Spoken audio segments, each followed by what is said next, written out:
Aquí está la segunda neurona. Todavía no vamos a empezar la segunda neurona, pero es un adelanto para localizar dónde está la lesión. 1. A nivel del asta anterior. Síndrome de asta anterior. Las llamadas neuronopatías motoras espinales. Un ejemplo de esto es la esclerosis lateral amiotrófica. Luego hablaremos de esclerosis lateral. 2. A nivel de las raíces anteriores. Radiculopatías sensitivo-motoras. Síndrome de Guillain-Barré. También ahí podríamos hablar de las polirradiculoneuropatías, que son bilaterales, que son simétricas y afectan múltiples raíces anteriores. Posición número 3, a nivel del ganglio de raíz dorsal, herpes zóster. Y por último, en los nervios motores, las polineuropatías y las mononeuropatías múltiples. A propósito de esto, el otro día tuve un paciente diabético que un poco que el cuadro clínico era sorprendente. Tenía déficit motor en miembros inferiores, pero no era, o sea, parece, no era para parece, era parecia de miembro inferior izquierdo, pero el miembro inferior derecho no tenía déficit motor. Y ustedes saben que para que haya polineuropatía periférica tiene que haber disminución de la fuerza en ambos miembros inferiores a nivel distal. En el caso de la paciente, a ver, ¿quién me puede ayudar? En el caso de la paciente era una disminución de la fuerza no distal. Eso iba en contra de que fuera una polineuropatía. Y no era distal, sino proximal. Y no era bilateral, sino unilateral. No era simétrico, sino asimétrico. Entonces, en este caso, ¿qué podrían plantear como diagnóstico si es una disminución de la fuerza proximal, unilateral, un paciente diabético? Hay que plantear lo que está ahí. Mononeuropatía múltiplex. Eso es lo que tenía el paciente. ¿Por qué no era una miopatía? Porque las miopatías son bilaterales. La miopatía no es solamente una extremidad, sino son de las dos. No se olviden, mononeuropatía múltiplex. Hay afección unilateral de los nervios. Y la mononeuropatía focal, porque también hay una mononeuropatía focal en los diabéticos, es cuando hay parálisis de los oculomotores. 3, 4, 6, o también parálisis facial. Pero eso es en los diabéticos. Vamos ahora a hablar de funciones cerebrales superiores. ¿Por qué tocamos este punto? Porque después cuando hagamos los síndromes de las arterias cerebrales, vamos a necesitar sí o sí estos datos. Y para ahí vamos a... El cerebro masculino, pero visto por una chica de movimiento, Manuela Ramos. Así ven el cerebro masculino. Piensan que el hombre está pensando en sexo todo el día, y que el sexo, y así al instante, sexo ya abarca su cerebro, lo cual es falso. Después, habilidades domésticas, una pequeña área, deporte con pelotas, más o menos, glándulas de excusas tontas, periodo de concentración, zona de escape a las preguntas personales. Eso es lo que siempre los enamorados, típico de los enamorados, cuando el enamorado tiene la mala suerte de dirigir su mirada hacia, pierde su mirada en el horizonte, la chica lo mira, lo pellizca y le dice, ¿en qué piensas? Pregunta típica de las enamoradas. Habilidad para conducir, vehículos para planchar y centro de adicción a mando, bueno, control remoto. Pero ¿cómo vemos el cerebro femenino? Hemisferio de la necesidad de compromiso. Hasta ahora, mujer del tercer milenio, pero igual. Área para la orientación fuera de la cocina. Habilidades telefónicas. Aquí están escuchando la clase y a su vez están chateando el celular. Celos. Voy a llegar a un punto que una vez tuve una clase y una chica me dijo tajantemente, eso no es cierto, y levantó la mano.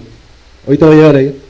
Centro de coordinación de zapatos y carteras. Cuando están deprimidas se van de acá de compras, de shopping. Centro de chocolate. Difícilmente a una chica no le gusta el chocolate. Y sexo. Ahí cuando una chica se levantó y dijo, eso es mentira. Tu parte derecha quiere decir el color, pero la parte izquierda insiste en leer la palabra. ¿Qué hemisferio predomina en el sexo femenino? Dicen el derecho. Dicen. El izquierdo es el hemisferio del pensamiento lógico matemático, en cambio el derecho es el hemisferio de las capacidades artísticas, de los sentimientos. Vamos a hacer este ejercicio. Van a ver esta chica, hacia dónde, sean honestos, hacia dónde está dirigiendo. Si en sentido horario o en sentido antihorario. ¿Sentido? Horario. ¿Alguien lo ve en sentido antihorario? Cuando regresa acá, ahí pueden llevarlo a sentido antihorario. Como en este momento ya lo llevé al sentido antihorario. Regreso al sentido horario. En este momento detengo la imagen. ¿Sí? ¿Pueden hacerlo? Sí. ¿Pueden llevarla de ahí? Ahí cambia de sentido. ¿Cómo evaluamos el lenguaje? Hay 4 puntos: expresión del lenguaje, comprensión, escritura y lectura. Para expresión del lenguaje, palabra espontánea y palabra repetida. Palabra espontánea. Tengo que evaluar fluidez, articulación, vocabulario y sintaxis, construcción de una oración. Para evaluar fluidez, tengo que pedir que repita un texto. En este caso puede ser el Padre Nuestro, rápidamente. ¿Cuántas palabras se deben pronunciar, articular por minuto? 50 palabras. Articulación, ver si hay disartria. Por supuesto que hay que eliminar sesgos. Si hay tartamudez, eso ya es un sesgo. Vocabulario. Acá tenemos que evaluar frente a la nominación. Yo le voy a dar objetos al paciente, a la persona, y él tiene que reconocerlo. Le muestro un objeto y me dice, no recuerdo. Eso se llama olvido de vocabulario. Le muestro un objeto y le cambia de nombre. Eso es sustitución de vocabulario. Va a ocurrir que le muestre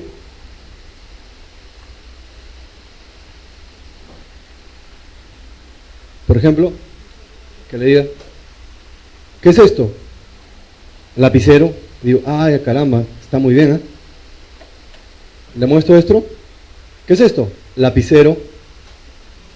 Eso de acá, lapicero. Eso se llama intoxicación. Ya tenemos olvido, sustitución e intoxicación. Y luego jerga facia cuando inventa palabras. Sintaxis es como construye una oración que tenga sujeto y verbo. Palabra repetida. Hay que repetir trabalenguas. Voy a dar 3 oportunidades. Palabra repetida, repitiendo trabalenguas. Y esto lo van a encontrar en el test mini-mental de Paulsen. Comprensión, escritura. Cuando se pierde esa capacidad es agrafía. Lectura, cuando se pierde la capacidad de lectura es alexia. Cuando se pierde la capacidad de expresión del lenguaje es afasia de expresión, afasia de Broca. La capacidad de comprensión, la afasia de Wernicke. Vamos a ver ahorita eso, ahí están. Afasia de Wernicke. Vean, la E, Wernicke, temporal. ¿Se acuerdan? Werk-tem. Wernicke es temporal. ¿Y cómo saben que es afasia de comprensión? Preguntándose, Wernicke, y ahí se acuerdan que es afasia de comprensión. Broca suena como boca, de expresión. Y bro es como frontal. Broca es frontal. Agrafía, incapacidad para escribir, alexia, incapacidad para leer. Ese cuadrito es interesante, nos permite repasar las afasias. Hay preguntas sobre afasias. Vamos a considerar lo de arriba nomás. Ahí está. Veamos solamente las 2 primeras, que son las más frecuentes, y luego ya vamos a ir hacia abajo. La afasia de Broca, ¿cuál es el área de Broca? Frontal. La afasia de Wernicke, ¿cuál es el área de Wernicke? Temporal. ¿Cómo está la fluidez? La fluidez va a estar alterada en Broca, porque es una afasia de expresión. La comprensión va a estar alterada en la de Wernicke, porque es una afasia de comprensión.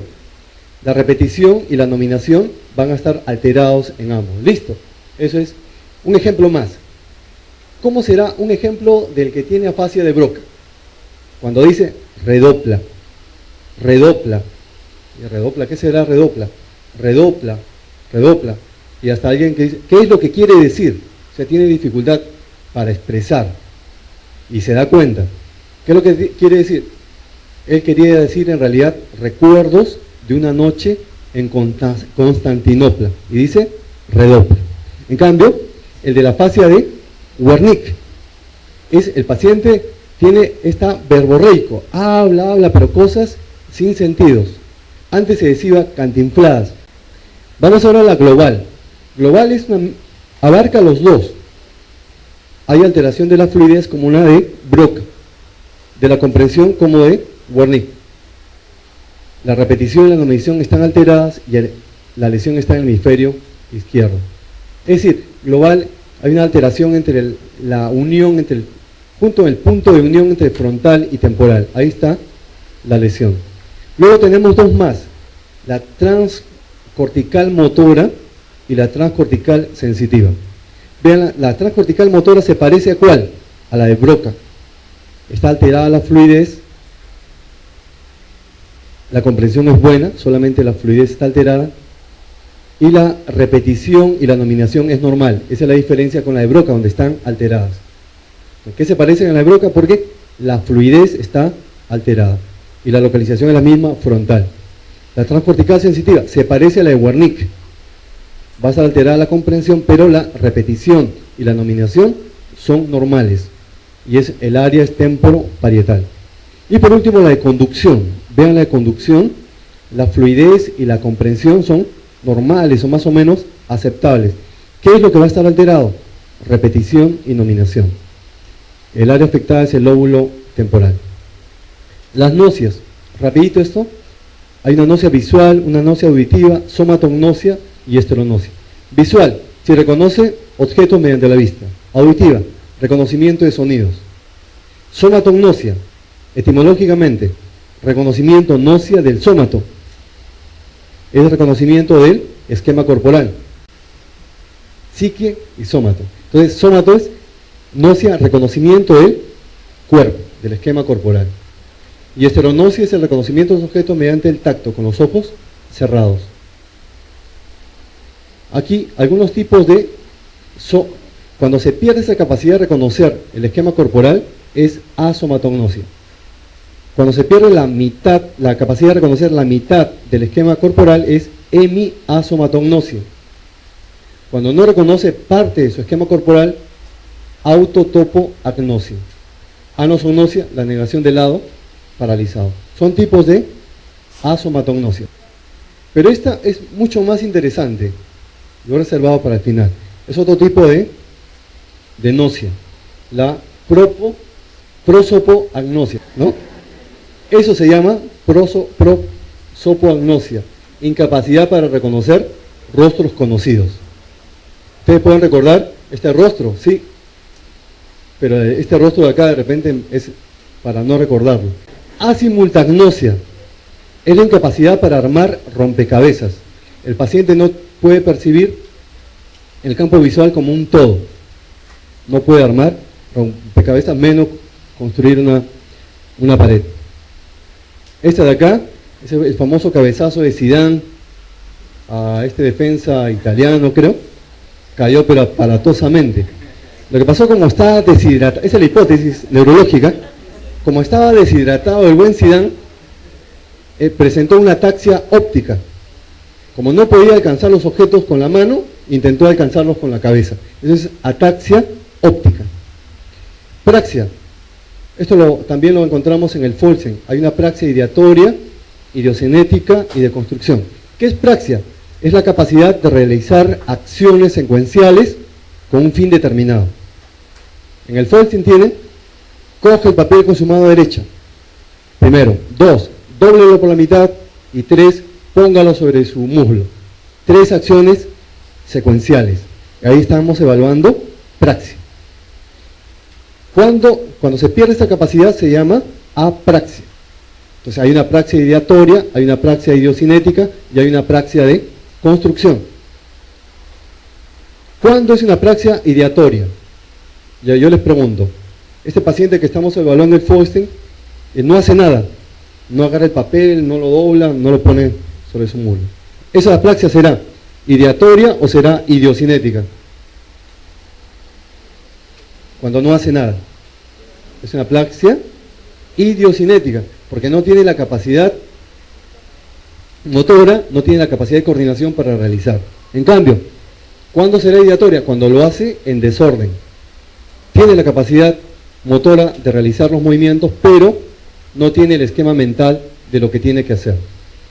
Cuando ustedes evalúan un paciente cirrótico, le piden que dibuje una estrella, ¿verdad? Paciente cirrótico con insuficiencia hepática, que dibuje una estrella. Si no puede dibujar esta estrella, ¿cuál es su conclusión? Que tiene encefalopatía grado 2. ¿Y qué es lo que está presentando? Está presentando una apraxia de construcción. Esa incapacidad para reproducir imágenes en un modelo es apraxia de construcción.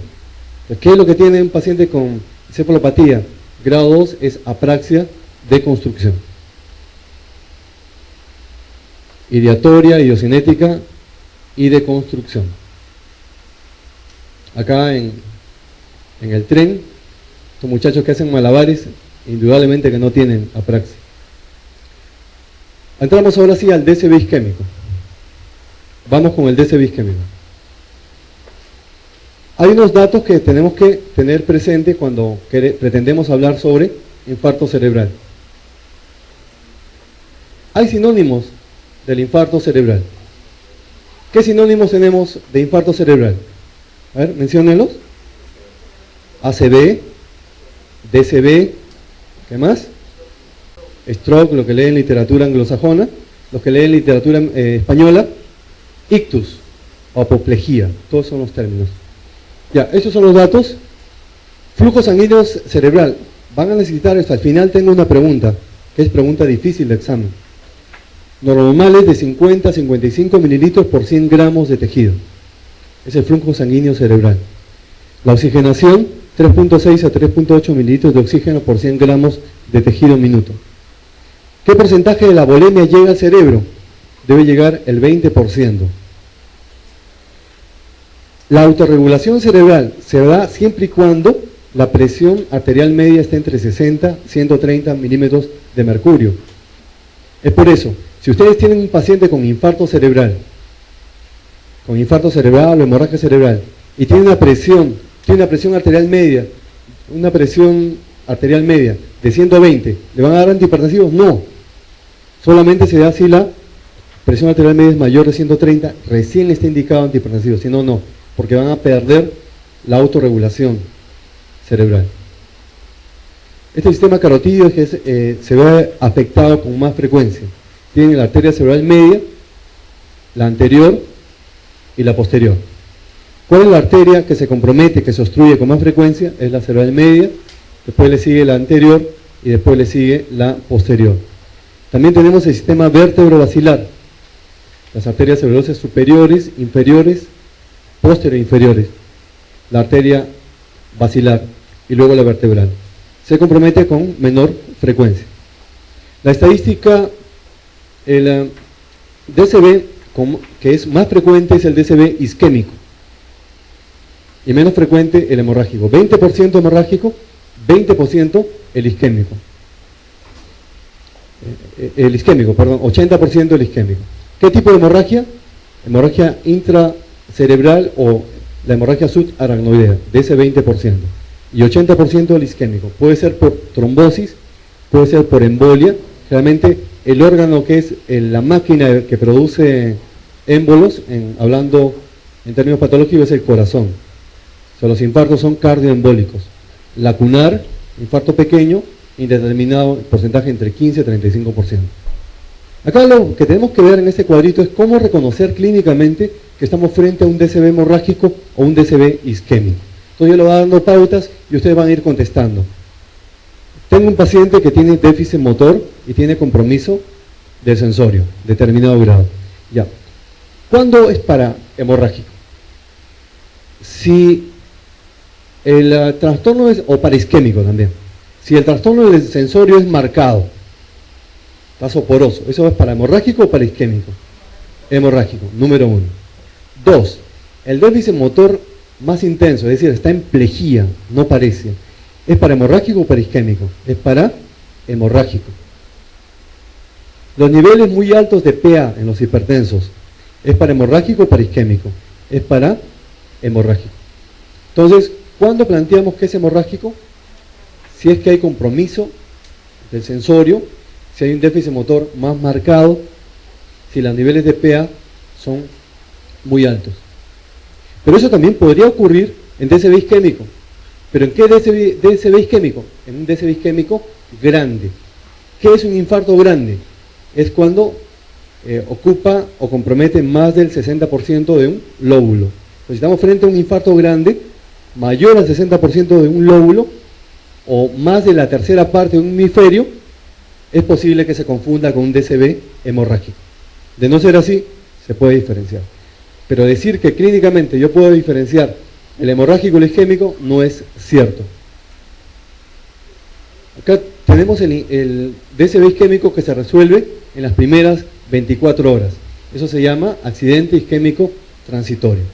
Supongamos que tienen un paciente que llega a emergencia y en la evolución remiten los síntomas y los signos neurológicos. ¿Le harían de alta? Tiene que haber ahí signos de alarma o signos, la categoría de riesgo. Hay que ver el riesgo del paciente. ¿Tiene más de 70 años? No. ¿Es diabético? ¿Tiene alguna enfermedad sistémica de fondo? Tampoco, no se le puede dar de alta. Estos pacientes que han tenido TIA, hay que hacerles un seguimiento de 3 meses, porque en el periodo de 3 meses pueden hacer un infarto clínicamente evidente. Eso, primer término. Segundo, acá, si el TIA se resuelve después, en realidad es 3 horas, después de las primeras 3 horas, se ha registrado en estudios con resonancia magnética que hay huella, que hay lesiones de microinfarto. Miren, a pesar que se resolvió el cuadro neurológico, pero si la resolución del cuadro neurológico fue después de las primeras 3 horas, ese paciente puede tener microinfartos que se pueden documentar con una resonancia magnética. Y luego vamos a ver por qué 3 horas. Porque en el tratamiento de infarto cerebral, ¿cuántas horas tenemos para hacer trombolisis? 3 horas también. Entonces 3 horas, 3 un punto de corte. Lo vamos a ver, tengo una gráfica ahí de los fenómenos que se producen en infarto cerebral, que por qué son 3 horas. En cambio, para infarto de miocardio son 6 horas. Es el TIA. Luego tenemos el RIN. Hay un caso, una pregunta. Los síntomas y signos neurológicos que se resuelven por completo antes de las 24 horas corresponden al diagnóstico de, es fácil, accidente isquémico transitorio. ¿Qué se puede decir sobre la lesión axonal difusa? Que generalmente se produce por traumatismos encéfalos craneanos y generalmente cursa con depresión del sensorio, cursan con sopor y rápidamente los pacientes pasan a desarrollar coma. Esa es la lesión axonal difusa. Accidente cerebrovascular hemorrágico, accidente cerebrovascular isquémico establecido, no van a remitir. Y ya hemos hecho un cuadrito comparativo entre los dos. Malformación arteriovenosa, podría sangrar. Y si hay sangrado, en gente joven, tampoco va a remitir el cuadro neurológico. Entonces quedamos con accidente isquémico transitorio. Ese es el otro, RIN, déficit neurológico isquémico reversible. En este caso se resuelven los signos en 7 días. El cuadro neurológico se resuelve en 7 días. Déficit isquémico neurológico reversible. Veamos esta otra pregunta. Enfermo de 58 años, tiene fibrilación auricular, está tratado con digoxina. ¿Cuál es, leemos hasta ahí, es lo que les digo, voy leyendo el caso clínico, voy leyendo la pregunta, ya voy a plantear posibilidades de respuesta. Si tiene fibrilación auricular, ¿cuál puede ser la complicación? Que haga un infarto cardioembólico. Claro, que haga un fenómeno tromboembólico. Y que el émbolo, ¿a dónde va a ir con más frecuencia? A arterias cerebrales. ¿Y cuál arteria? Arteria cerebral media. Entonces, 2 horas antes presentó un cuadro de incapacidad para hablar, afasia y hemiplegia derecha. Entonces, si viene por un cuadro de DCB, y tiene fibrilación auricular, lo primero que yo voy a plantear que estoy frente a un DCB isquémico cardioembólico. Ni hablar, eso se llama hacer unidad clínica. Continuamos leyendo. Se realiza un TEC, una tomografía computarizada urgente que no demuestra alteraciones relevantes. Si la tomografía no demuestra nada, estamos frente a un DCB isquémico, solo que la tomografía ha sido muy precoz. Para ver la imagen de isquemia se requiere que hayan transcurrido más de 24 horas. Entonces, si yo sé eso, ¿para qué le pido la tomografía? ¿Por gusto? No. Porque ya lo hemos dicho, la clínica no va a ser un diagnóstico 100%, podría ser también hemorrágico. La primera tomografía es para descartar DCB hemorrágico. ¿Cuál es la causa más probable de su cuadro? Tumor cerebral, hemorragia cerebral, infarto cerebral, esclerosis múltiple, rotura aneurisma cerebral media izquierda. En este caso es infarto cerebral. ¿Por qué no es un tumor cerebral? Porque el paciente ya tendría, ¿qué tendría ya de semanas, meses antes? Cefalea crónica. Cefalea crónica que a medida que pasa el tiempo va intensificándose. ¿Listo? Puede no haber pérdida de peso. Hemorragia cerebral. ¿Podría ser una hemorragia cerebral? Sí, podría ser una. No necesariamente porque tenga fibrilación. Podría ser una hemorragia cerebral, pero falta el antecedente. ¿Cuál sería el antecedente? Hipertensión arterial. O que esté, ¿qué les parece esta? Que esté con fibrilación. Y si está con fibrilación, está tomando warfarina. Tendría derecho a hacer una hemorragia cerebral también. Esclerosis múltiple. Ahí tienen, esclerosis múltiple. Déficit motor, neuritis óptica, depresión. Y el déficit motor el déficit motor es unilateral, es asimétrico. Luego vamos a ver eso. Rotura aneurisma de la cerebral media izquierda. Podría ser, esto va a llevar una hemorragia cerebral, una hemorragia subaranoidea. ¿Podría ser eso? Podría ser, pero la tomografía está indicando que no hay sangrado. Los aneurismas se localizan preferentemente ¿dónde? No es en la cerebral media, es a nivel de la comunicante anterior. Ahí se localizan los aneurismas congénitos. Vean, cuando nosotros queremos ver una tomografía, un infarto cerebral, en realidad es un proceso de cambio. En minutos, horas. Recién voy a apreciar, la lesión isquémica después de 24 horas. Luego ya, en el transcurso de los días, se va a localizar, se va a definir la imagen hipodensa del infarto.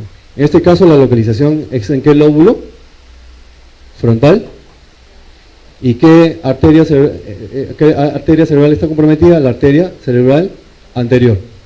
Luego vamos a ver cómo es el cuadro clínico de eso. Vamos a otra pregunta. Varón adulto mayor que presenta cuadro de hemiparesia brachiocrural izquierda. Brachiocrural izquierda, hemiparesia. No dice facial. ¿Dónde puede estar la localización? ¿Corteza o cápsula interna? Cápsula interna. ¿Por qué? Porque es parte del hemicuerpo. Y en el transcurso de las 12 horas recupera la movilidad. ¿Cuál es la respuesta? Eso es un accidente isquémico transitorio. Vamos a hacer el diagnóstico diferencial.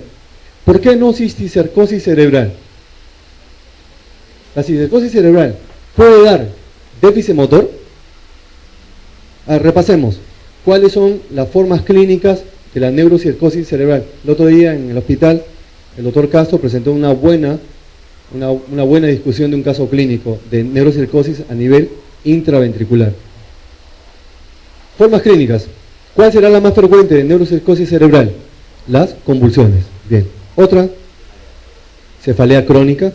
Otra, hipertensión endocraniana. Otra, que parecen psiquiátricos, cuadro neuropsiquiátrico.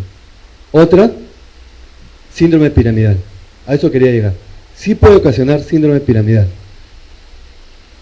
Y este síndrome piramidal podría revertir rápidamente, como en un día.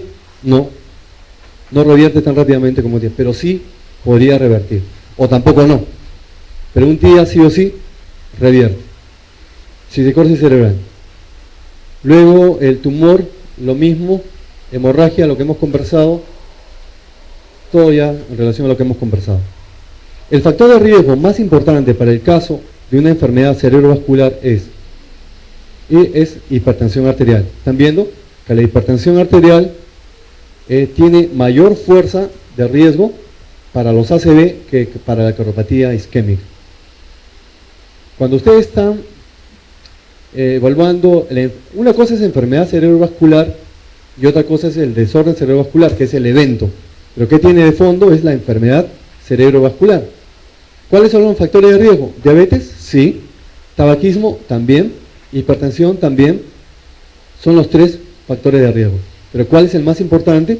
Hipertensión arterial.